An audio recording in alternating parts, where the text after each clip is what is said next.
All right, welcome everybody. We are here live to discuss how to eliminate air freight from your supply chain, which is a very interesting topic for a company that operates multiple 747 cargo planes. I saw the internet conspiracy theories saying something must be wrong with our air freight business if we are trying to help people eliminate air freight. But that's the kind of company we are. We want to do what's best for our customers. We want to help you save money. We think there's a lot of good reasons to use air freight. We'll show you some of those today. And we expect that a big part of this, a big part of you are trying whatever you can to eliminate air freight, and we want to be partners in helping you that. So today, it's my co-host here is going to come on stage now is Sanne Manders, the president of Flexport, has been building this business with me for the last almost 15 years. And so a couple housekeeping notes here on your screen. You see a sidebar on the right side there. That's where you can submit questions. We're going to make sure we have some room for Q&A at the end. So go ahead and get your questions in there. I would love to have a good dialogue here. Also over there, you'll see a tab called Docs, and you'll be able to download the slides and some other resources in there. And now, quickly, a brief legal note from my legal team. They tell me I have to do this, which is basically to keep in mind that everything here is based on current time, current situation, may not be customized to your business requirement. Reach out to us. We will help your particular situation. Okay, joining Sanne. Welcome. We've got let's go ahead and show today's agenda. We're going to kick things off with just talking about why people use air freight. And then we're going to talk you through 10 strategies for how you can reduce your reliance on air freight. And then lastly, we'll close out with some takeaways and get some audience questions. So pretty standard. Go ahead, Sanne, take us away on some of these reasons why folks do this. Yeah. Welcome to the webinar today. Not too long ago in forwarding, the dirty word was air freight. These days the dirty word is tariffs. But air freight is a very costly item for most of you. So, what is the reason we're using air freight? And, honestly speaking, when you're looking at air freight, it's kind of like a symptom. There's a lot of cost associated into it. There's multiple customer meetings where I'm in, where the question is, how can we reduce our reliance on air freight? But it very often shows deeper issues like forecasting issues, visibility issues, supplier unreliability, or planning issues. We'll talk to all those today. But if you're looking at the market and you see how much of the air freight is unplanned, you typically see it's roughly 40%. On top of that, a lot is just in time, 17%, and you could count e-commerce also in that category. So that means actually that close to 80% of air freight is an indication of process inefficiency. So we'll talk about a lot of it today, how to reduce the process inefficiencies and what the tools are to help get you in control of it. Couple of obvious facts which we know, but just to state the obvious, it's expensive, air freight, up to 10 times the cost of ocean freight. Couple of lanes here benchmarked, but it's always between 5 or 10 times, whatever the market condition is. The other thing, which we also know, it's not that great for the environment. 68 times the carbon emissions versus ocean freight. Also way worse than rail and truck. So something you always get presented on your invoices from us, the footprint, but it is really a significant impact. That said, we're talking here about eliminating air freight, but we also know that the peak season is ahead of us, and I don't want you to get scared too much. Like now, oh my God, what am I doing in the upcoming 2 months? You're lucky because air freight is relatively cheap. We've seen a market that is down in terms of demand as a result of the de minimis e-commerce ban and a lot of front loading earlier this year. So what you see here on the left side of this picture is that especially on the US side, there's a 43% decrease in air freight, which then also translates, and that's the right side of this picture, to pretty low cost in a historical context, right? The spot rate is 26% lower than year over year. So that means that if you have some unplanned air freight, which is 40% of all air freight, this year is not the worst time to have unfair planned air freight. Last but not least, before we move on to the tools that we have at our disposal, you can always check our rates online on the platform. All right, 10 practical strategies to reduce your reliance on air freight. We're going to talk about planning. We're going to talk about network design. We're going to talk about optimization, and we're going to talk about how to govern this system that you don't spend too much on air freight. But let's get into planning first, Ryan. Yeah, well, the first one and maybe one of the hardest parts of the whole thing is going to be demand forecasting, demand planning. I think this is going to be inherently difficult for companies, especially smaller, newer companies that don't have as much historical data to go off of. But it's inherently difficult because you're talking about consumers and all their erratic behavior. I'm very lucky to work in business to business where I get to deal with rational, logical people and not consumers who I can't, you got fickle trends and fads and viral videos and all sorts of things that are very hard to predict. That said, you do have a lot of data more than ever, probably in the history of business, at your fingertips. And so, and it's incredibly important that you get good demand forecasting in place down to the SKU level. We're probably not going to be the ones at Flexport to teach you how to do this, but I will point you in the right direction. We've come across a lot of great startups. One that I had dinner with recently was the CEO of Ikigai Labs. They're doing demand planning for lots of cool companies. I've also seen Shopify Sidekick, which is their new AI. If you're a Shopify customer, their new AI chatbot actually does quite good demand forecasting. A lot of customers have told us that. And there are many, many other tools. The key here ultimately is that you build good sensing, the ability to gather data from your ERP, your sales data of your point of sale system, your e-com platform, Shopify's, et cetera, to feed that into these models. A lot of models are off the shelf. And if you have a good data warehouse to be able to pull this data, get it into the hands of the model, you probably want to triangulate this and hit it with multiple different models to get a SKU level forecast for each product. And that's going to be, and then you want to understand the value of the goods. Sanne's going to talk us through that in a little bit of how that plays into safety stock modeling, how much inventory you should buy. But getting the demand forecast in place is first. This idea of segmenting your SKUs that we mentioned here is really about, there's a lot of ways you can segment SKUs, but we tend to see people do this on a profitability basis. So understanding which SKUs are absolutely, you must not run out of stock because they're so profitable, versus which ones it's okay to run out of stock, they're less profitable, and feeding that back into your model for replenishment is going to be key. And you're knowing that your model will always get more accurate as you move up in hierarchy. So it's going to be quite difficult to forecast an individual, call it a sweater, at an individual color, forecasting demand. But forecasting demand for all sweaters, it's going to always be more accurate because the misses at the individual level sort of average each other out as you roll up the hierarchy. So demand forecasting, lots of plays to go learn about that, but it's going to be a critical part of this. Now, moving to the next slide. Once you have a good demand forecast, I did post this, and I'll post it in the chat here. I posted this question on Twitter recently and got a lot of great operators posting me their answers of how they do demand forecasting. I'll go ahead and post that in the chat so you can get access to what your peers are doing, at least those who follow me on Twitter. Move to the next slide. Once you have a good picture of demand, obviously your key here is matching supply and demand. Demand's going to be stochastic, meaning random, and have a lot more volatility in it. Supply side should be much more deterministic. You've got, how long does it take your factory to produce your goods?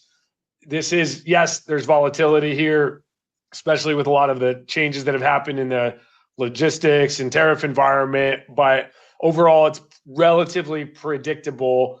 But you've got to be able to get good data about this down to the SKU level. And for this, you really want to have good supplier scorecards that tell you, okay, production timeliness, obviously you've got your QA metrics in those scorecards, but you want to have really good data as well on booking timeliness. Do they book the freight? Are they causing logistics delays? Are they releasing your cargo on time? We can help you at Flexport get this kind of data, but you want the supplier scorecard is key for the matching supply and demand. You know, if you place the orders on time, but your production lead times are slipping, and your PO terms tell you it takes them 90 days, but it's actually taking them 95 days, that's going to lead to problems in your forecast, which will then require you to go ship air freight. So the more that we can get you really good, accurate data on supplier scorecards, making sure that they're shipping on time and in full, the more accurate you can get. So Flexport does provide great supplier scorecards for you down to the SKU level for every product. If you're not using that, come talk to us. But many other ways to get good supplier scorecards in place is going to be key for eliminating air freight. Next slide. This will tell you a little bit more about the benefits of that order management system that comes with these supplier scorecards. Get you really good detailed level planning system to feed that.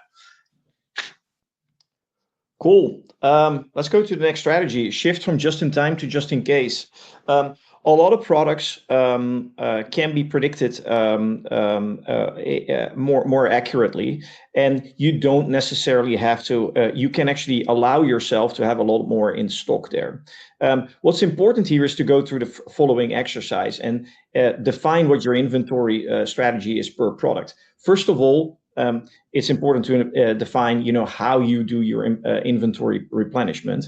But the most important step is here is like, what is my safety stock? How many days do I want to have on hand in my fulfillment center at every moment in time? And then do an assessment on what is actually the cost of it. If I increased my safety stock, there's inventory holding cost there. How does it actually compare to my logistics cost, and specifically air freight cost here? Well, obviously, we always need to know that if you don't have stock, that's the most expensive stock because you can't sell it. So you always want to be a little bit on the safe side. But there's a good analysis here to go through and define, what is my just-in-time versus just-in-case scenario. And the way we do that is through this analysis here on the right side, which basically looks at your total logistics cost versus your holding rate. And what the graph in essence says is that what the holding rate, which is the holding cost over your inventory value, if the holding rate is low, which means that it's not that expensive to keep that inventory in your fulfillment centers, we recommend ocean because you can actually allow yourself to stock up a little bit more. Where if the holding rate is high, if you have high value products, we recommend air because then all of a sudden the holding rate becomes extremely expensive. Now, what all goes into that holding rate? That's a little bit more complex, and we have that here in a relatively simple overview. But of course, it's the cost of capital, right? If you're shipping iPhones versus low value widgets, there's a big difference in the cost of capital here, right? It is of course the labor and the warehousing cost, but there's also things like scrapping, obsolescence, insurance, theft, etc. It all goes into the holding cost. So you have to get a good overview of your holding cost and then compare it to your to the value of your goods to get to the holding rate. Again, our team here can help you with those things. But it's a little bit of a data exercise and figuring out what your holding costs are. Let's go to network design and optimization. Ryan. Well, I think the key here is you're feeding that data, and we talked about in that model that he just showed, that graph was air versus ocean. But the reality is you have other options here, and you may a lot of times ship LCL, less than container load, as a pallet level shipping where you're not able to fill a full container. One thing that we see over and over again is companies that are shipping a lot of less than container load sometimes they look at that and go, hey, this less than container load is very slow. It's actually pretty expensive. And so they'll rather ship air. The less than container load networks of the world often are run by third parties, and the cargo may sit in warehouses without great system, and along the way waiting for other cargo to come along so they can fill the container. Tends to have slower transit times.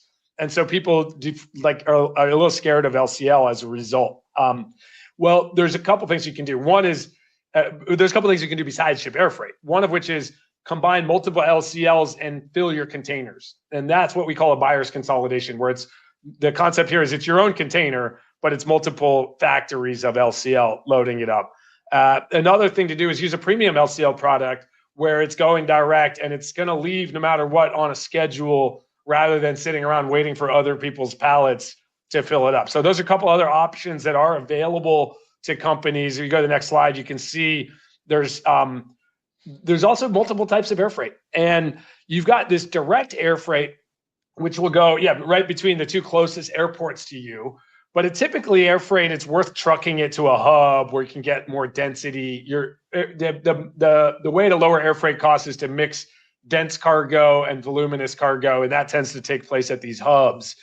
And you really want to work with experts in air freight, because there's a lot of weird things, like during parts of the year, Bali, the resort town in Indonesia, is one of the major air hubs in the world.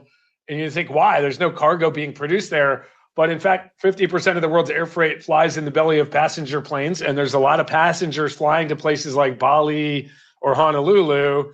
And the air cargo industry has figured out, okay, we can use these as consolidation hubs, bringing cargo from other places. So that's sort of going to be a deferred air service. It'll be a little bit slower, but may save you a lot of money. So understanding, working with experts who can help you figure these things out. And you also have multiple types of ocean freight. They call it a fast boat. In fact, the boats are usually slower than fast boats because they're smaller, but they do go direct. So express ocean services that don't make all the stops that a typical ocean service would make, going direct from port in Asia all the way to a port in the US, can shave quite a bit of time, especially when combined with landside services that can be much faster and put it on sort of an express rail or a hotshot truck. So you can get, if you look at those bottom two rows, fast boat save you 10 days on a 10 or 20 days and a door to door. And it ends up being not that different than deferred air. So being able to really understand your different options and not just think so simply air versus ocean. There's a lot of middle ground there. And by the way, I met a really cool company that's making air cargo blimps that, who knows, maybe someday we'll have a third option in the middle.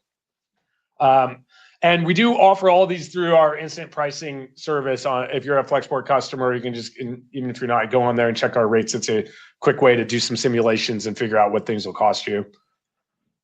And by the way, if you're not a Flexport customer, you also can find it on the internet these days. Just type it in on Google and you'll find our rates.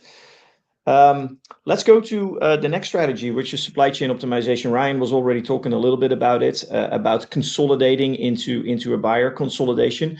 But the key here is, like, if you're looking on the left side of the picture, there's a lot of POs. You're not producing those with one supplier. You're most likely having multiple suppliers in multiple locations. It's kind of like a hard problem to figure out how to consolidate these shipments or these POs in the best way. Well, we've built a tool for that, which is called supply chain optimization. And what it actually does is, across a geo-catchment area within a time span, it actually optimizes your freight consolidation. And what it does do, it gives you different options. It will tell you, like, hey, these LCL shipments can be combined to a buyer consolidation, which effectively saves you the deconsolidation time, and it will also be faster. It can also tell you, like, hey, you got to split the PO in an air freight and an ocean freight shipment, which means that the air freight is to replenish, where the ocean freight is the ocean freight is to replenish, but the air freight is the immediate need. So there's a lot of options here when you look at the data, and we're offering this now to all of our customers on their last year of data. So talk to your account manager and they will help you understand what the options were to look at the optimization of your supply chain. Yeah, we really think it's sort of the future too, is to be able to feed more data into these models. The more that we can get accurate data on your cost of capital, your margin, make sure we're getting that segmentation that you do up front of head SKUs or super high value SKUs versus the ABC, the less valuable SKUs, and those will feed, because the top SKUs should always just move, right? And maybe just move by air freight. And the ones that are lower in your value hierarchy can be held for a couple of days to consolidate and generate cost savings. Yeah, and all these rules can be set in our supply chain optimization, right? How big you want to make the geo-catchment area, how long you want to wait, et cetera, et cetera. So a couple of strategies that we've seen from our customers, and is number one here on the left side is consolidate air shipments for a deferred air service level. You see the example here and how much it actually saved this customer, 20-25%. So it really makes sense to consolidate those air POs and put it into a deferred service. So essentially what happened here is over a longer period of time, let's say a week, all the POs were basically consolidated in one location and then flew as a larger shipment across the globe.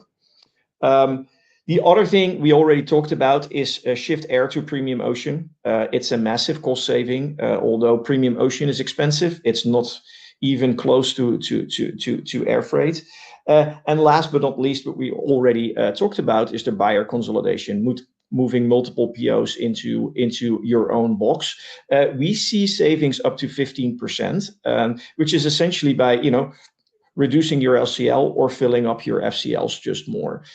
So there's a lot here in terms of in terms of smart consolidations to save money, but it requires the data. And we've built a nice tool right now. You should ask your account manager in the QBRs to run through the scenarios that you have. Cool. Next one. Well, everybody's got talking about tariffs, and most of our customers, probably most over the last, really nothing new, but the last 8 years have been looking to move manufacturing away from high tariff regions into low tariff regions. And those are changing dynamically every day. We've got a great tariff simulator. I think the industry best. It's at tariffs.flexport.com. It's open to the public. Even our competitors are using it constantly. And it will help you figure out build your sort of landed cost simulator. And what we're also showing you, if you actually tap one forward here, you'll see people aren't noticing, but at the bottom of the tariff simulator on each page, it actually shows you for that HS code using real data, what are all the sources of this product, which countries are producing this product. And between that and tools like importgenius.com, there's a lot of great tools out there for you to look at alternative manufacturing locations for your product. Of course, the number one way to eliminate air freight is to produce close to where the products are sold. You produce in the United States, you're probably not going to use any air freight. We have a lot of companies now shifting production to Mexico. Yes, to save on tariffs, but even as much so is to reduce the transit times and allow them just to use trucking to bring the product up. And that helps better match supply and demand. If they do have a stock out, they can just replenish really quickly without having to use air freight. Because the ocean freight from Vietnam and a truck from central Mexico into the middle of the United States, actually, that's about the same price. It's not that different. But the transit time is dramatically different. And that allows you to better match supply and demand, allow you to carry lower safety stocks, and not have to use air freight so frequently to hit your replenishment goals. So between our pricing tools for the price of air freight that we have for our customers to be able to do simulations, it's instant pricing. So just go ahead and check prices between any two locations. But also this tariff simulator, you're able to build really a full landed cost calculator. I think you'll see us in the near future kind of package that together as a true landed cost simulators to help people do these planning exercises. But you have most of the tools already there at your disposal. So yeah, check out tariffs.flexport.com if you haven't already. Yeah, and by the way, this is equally the case for Europe, right? Where you see Turkey, Morocco, Egypt coming up as production hubs very quickly. All right, strategy 7, optimize your packaging. This is very often overlooked as a lever, and that's why we wanted to put the attention here on it, specifically on the air freight side. Well, you can read here, all the things that you can actually do. We'll send you this presentation as well, so you can actually go through the details later. But to give you a great example of a customer, and I won't name the customer, but they were spending 6 to 7 million a year on air freight. We help them through a variety of levers that you see here, supply chain optimization, packaging, etc., to save around 2 million a year on this. But 400K out of that 2 million was driven by this lever, optimize your packaging. So this is 20% of that opportunity, and it's very, very often overlooked. So this is definitely something that we would recommend you with a packaging consultant or with your factory to look into and see what's possible. Yeah, and that one there of sturdy cartons to make sure your freight's stackable applies really to ocean freight, air freight, and every kind of logistics. Is you'll be able to ship a lot more if you can double stack. All right, governance. Now we've seen a couple of things to improve, or reduce your reliance on air freight. It's also important that you're actually managing for it, because the thing with air freight, it's pretty addictive. And every year you make your budget and you say like, I'm not going to use air freight. And every time at the end of the year you say like, oh, I used a lot of air freight.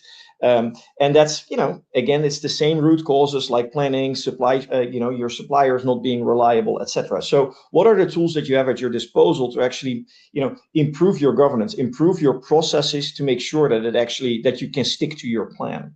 Well, number one, obviously, is the visibility. We've already mentioned it, but order management is the key to it, because order management allows you to manage your supplier cargo ready dates, get some production milestones, but it also gives you directly from that moment the SKU level visibility, so you know what's in the pipe in terms of your products. Then obviously anything that, we've always been standing for real-time tracking, because real-time tracking allows you to see where your inventory is. You're not moving boxes, you're moving products in boxes. So that allows you to see where those products are, and give you a better, through ASNs, give you the opportunity to tell your customers, right, hey, I can't deliver today, but I can deliver in 2 weeks. So it's kind of like, you're not out of stock. You will be in stock in 2 weeks, and you can actually give that promise to your customer. But you also have to hold your counterparts in the company, responsible and accountable for playing their part in this end-to-end supply chain. I actually think it's a really important one that a lot of companies overlook, and you want to have a really strong, probably a CFO should be really strong here, and if not CFO, COO, but someone to make sure that the KPIs are aligned. And you see a lot of air freight happening where merchandising teams don't have the air freight cost in their P&L, but do have the ability to make an air freight decision because they want to get the product in so they don't lose sales. And getting your right KPIs, the right incentives in place internally can be super important.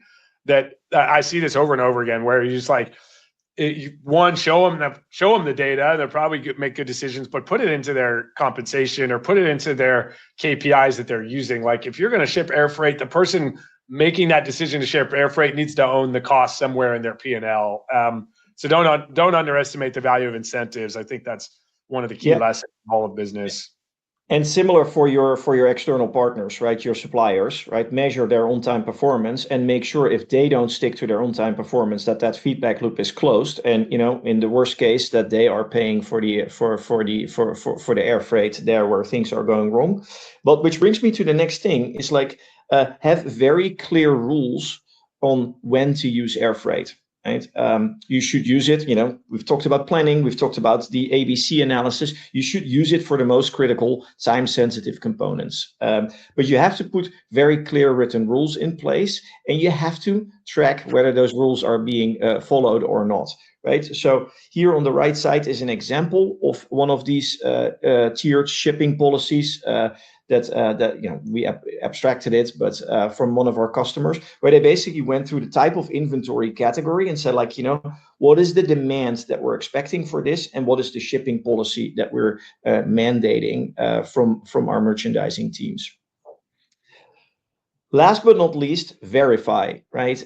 You can trust, but you have to verify, right? Eliminating air freight is not a one-time project, right? Every year, this conversation surfaces up again, and you will have to keep on piloting. You will have to keep on reviewing. Where can I reduce? Take some risk here, right? Where can we test this in small quantities, and honestly also celebrate, right? I think on the here on the right side, for hope most of you are familiar with our insights builder in the platform. You can actually ask your supply chain about air freight. You can ask your supply chain, make an overview, right? Where we used air freight in the last 3 months. And well, great example here. This is our demo account, so no confidential information. And apparently supplier Feng Mian is not very compliant, right? Well, then you can actually ask a follow-up question, right? Were these delayed cargo ready dates, or So there's a lot you can do with our insights builder to get to the insight and to verify whether your policies are being followed. key takeaways.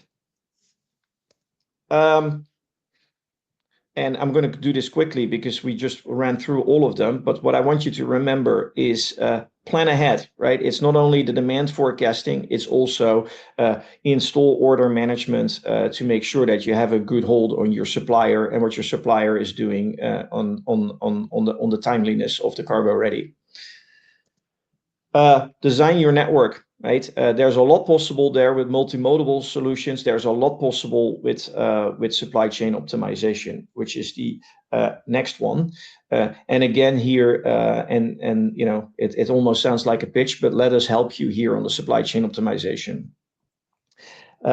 And then last but not least, it's the governance, right? Set the rules, but also review the rules and make sure that you check the data, whether you're actually sticking to those rules. Let's jump to questions. Yeah, well, actually, it's worth calling up that we do have 2 weeks from today on October 14th. We will be rolling out Flexport's next technology release with a whole bunch of new tools for getting you better transit time, visibility on each trade lane down to the SKU level. A lot of really powerful stuff that you're going to see from Flexport that I wish I could share today, but we don't want to steal our own thunder. In 2 weeks, we're doing a big technology release at our customer conference Forward. The conference is sold out. I hope some of you in the audience are going to come join us, but we will be live streaming parts of it. Definitely the technology launch will be live streamed and available. You'll see it from us. So come tune in there. We're going to keep building in this area. I think lots and lots of what we want to do over the coming years really is be this hub for data, for intelligent decision making, for turning a lot of these difficult decisions over to algorithms. The algorithms have existed really since the 1970s even, but the ability to feed them real-time data to make live decisions is something that's basically never happened. And that's something we want to be the bleeding edge on, is to help you guys in that regard, getting great data down to the SKU level so we can just execute at a high level, lowering cost to every part of your supply chain. So yeah, we've got a few Q&A questions here. Start with this one from Kyle. Kyle Hodges asks, does order management work with third-party planning tools? And the answer is absolutely yes. Everything in Flexport works really well with your own data. It's all API driven or EDI, whatever you prefer. So we can feed data into any planning tool. That's exactly what we want to do. We've got our order management system will get you great supplier scorecarding and SKU level transit time data that you can then feed the supply side of the picture. We want to be the best in the world at feeding that into your model. Demand side, we're going to point you the other direction of great companies and off-the-shelf white papers and models and things.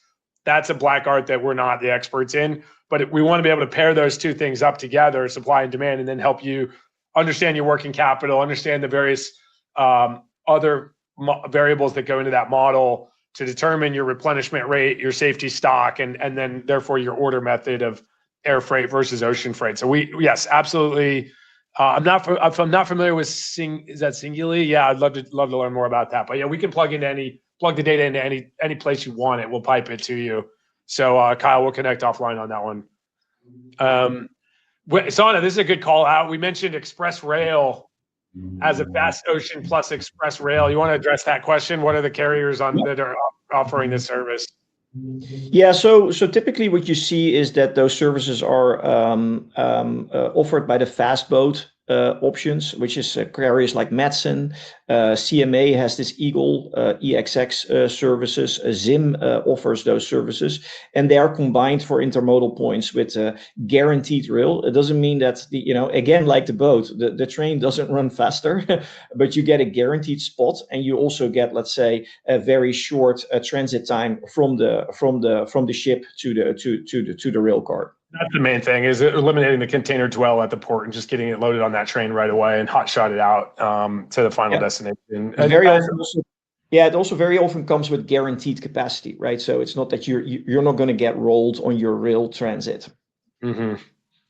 Yeah, same. It's actually very interesting. I mentioned, hey, the ships don't go faster; they go slower. That's something I was not intuitive, but in naval architecture, a larger ship goes faster. You think like the little speedboat would go the fastest, but actually it's the opposite. The longer you want to be longer than the amplitude of the amplitude of the wave. I don't know. I'm not a naval architect, but that's what I learned. So yeah, bigger ships go faster, but the bigger ships, in order to fill themselves up, have to stop at so many ports along the way that their transit times ends up being slower, even though their speed is faster. So you're looking for these fast express services, we should call it, not fast boat, but it's going express direct from port to port. And we've got an incredible database of all of this to help our planning systems. We can walk you through what those tools look like. And at some point in the near future, we're going to make them customer facing because we have the best data in the world. Albert, I think this is a great call out. Oh, sorry. Go ahead, Sanne. No, I was reading out the question from Albert. We're rolling out a company-wide global air policy. Please provide some examples of an effective policy. And my first answer would be, our air freight team can help you with this, because we have a lot of customers that have effective policies. But Ryan, what was you wanted to chime in on this one? I was going to read the same thing, and I think it's a great call out. Let's publish one. I think we can publish some good examples of what that will look like and what's the best practices look like. So stay tuned on that, Albert. We'll reach out to you directly, but I'm sure others are interested in this. It's actually a really good idea just to publish on our website. It was like, here's a good example of what an air freight policy that's effective looks like and when to use it, and put some of some formulas and content from this presentation in there. Josh is asking the best question of all. Not shipped with Flexport yet. What's the best way to speak with us? Well, good news and bad news. Good news is we're available to talk to you anytime. Bad news is, Josh, we now are going to hound you to the end of the earth to make sure that you start shipping with us. So thank you for attending today. Great. Well, that concludes it for the questions for now. And we want to thank you for joining our webinar. And we will be sending the presentation to you. This recording will also be available later for you. Yeah, and I think we really wanted to do this because I'll just say it. A lot of our air freight team kind of freaked out when they found out I wanted to do this webinar on how to eliminate air freight, because that is not what they want. They want to ship a lot more. They want you to ship lots of air freight. But I think it's really important for Flexport to be a really trustworthy partner for our customers and be seen as the company that's really trying to help you, even when we're arguing against interest. Obviously, we make money on air freight as any freight forwarder would. We love shipping air freight for customers. We think we're really good at it. There's good reasons to use air freight. But at the end of the day, we got to help our customers grow and be more profitable so they can reinvest and ship more things. Logistics is one of the areas in business that's the most easy to align your interest with your customers' interest, because if you ship more stuff, we will make more money. But it's also one of the areas that I see so frequently where companies get it wrong, because they're going, well, if I charge you more money, I will make more money. And so we're trying to be the ones that are arguing against our own interests to build trust, to show you, hey, we want to play the long game with you. That's one of our core values at Flexport: play the long game, help you grow your business. If you ship more, we will make more money together and line our interests. So that's it for today. Thank you all very much for attending, and we will talk to you all at hopefully at Forward, our customer conference, in 2 weeks.